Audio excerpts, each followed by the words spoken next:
মোবাইলে বেশি কাটার জন্য দিদি দিয়ে আবার দিদি নাচের প্রোগ্রাম আছে। হ্যাঁ আমি বললাম তো অত চুলটা কেটে আসি বলছি আমাদের চুল কাটতে পারবো কাটিয়ে দেবো না এখন বড় হয়ে গেছে সেবেলা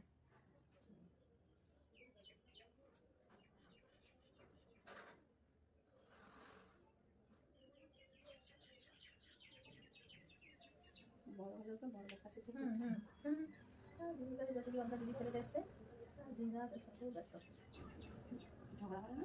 না একটাই তো বোন, দুটো দাদা দুটো ভাই, এই পাশে ও একটাই মেয়ে আর শ্বশুর বাড়ি দুটো একটাই মেয়ে। আরো এই দিন অলস টাইপের হয়ে গেছে।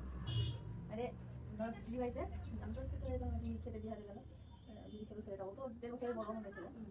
দিদি বলে যেত কোনো খাওয়া হবে খাওয়া হবে খেলো, আমি দেখতে পাচ্ছি না লাগে খেলো দাঁড়া চোদ্দা খেলো, খেয়ে বেশি খাচ্ছিল এনে এবার তুলে দে। আমি ছোট ছিল তখন নয় 10,000 হয়ে গেছে। ছেলেটা গেছে বাবার স্কুলে, আমি যাও আমি এখন নাকে তুলে তো ঘুমাবো ঘুমাবো কি করে, 11:30টা 12টা হয়ে যাচ্ছে শুতে, আবার 4টের সময় ওঠা। ওদের কি করলাম, আমি ঘুমিয়ে গেছিলাম। ঠিক আছে তো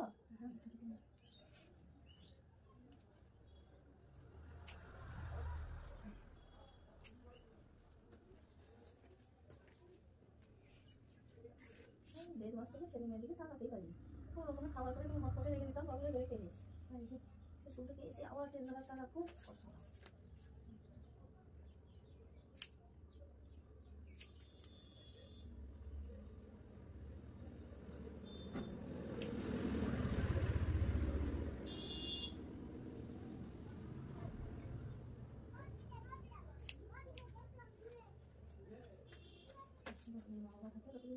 মনে হয় যেটা ছাতা আছে আমরা গার্জেন আর আমরা বিরক্ত করতাম তো, এই তবে ছেলেমেলে বড় আমাদের দেওয়া মা বলতো কি আমার শান্তি নাই, তোদেরকে মানুষ করলাম, তোদের ছেলে মেয়েকে মানুষ করলাম, শান্তি পেয়ে না।